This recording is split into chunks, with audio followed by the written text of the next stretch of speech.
नमस्कार, हॅपी गुढीपाडवा सगळ्यांना। तर इथे मी बनवते आहे पुरणपोळी। तर मी आज आमटी बनवते आता सध्या। त्यामध्ये एक सुकं खोबरं आणि जिरे, कोथिंबीर, लसूणचं वाटण आहे हे आणि कढीपत्त्याची फोडणी दिलेली आहे। चवीनुसार मीठ, थोडासा घाटी मसाला। आमटी अशी झणझणीत झाली पाहिजे म्हणून थोडासा जास्त मसाला टाकलेला आहे मी नेहमीपेक्षा थोडासा।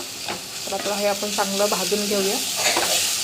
इथे हे येळवणीचं पाणी आहे। इथं आपला हा मसाला भाजून झालेला आहे, त्यामुळे आता आपण येळवणीचं पाणी टाकणार आहे। सॉरी, तुम्हाला ते येळवणी टाकलेलं दाखवलं नाही कारण कॉल आला त्यामुळे मध्येच राहिलं। तर ते भाजणी जळल म्हणून मी टाकून दिलं, तर ह्यात टाकलेलं आहे पाणी ते आणि वरून थोडीशी कोथिंबीर। आता हे बारीक गॅसवर भरपूर वेळ शिजवायचं, एकदम मस्त लागते। अर्धा तास शिजवाय कमी गॅसवरती, एकदम मस्त।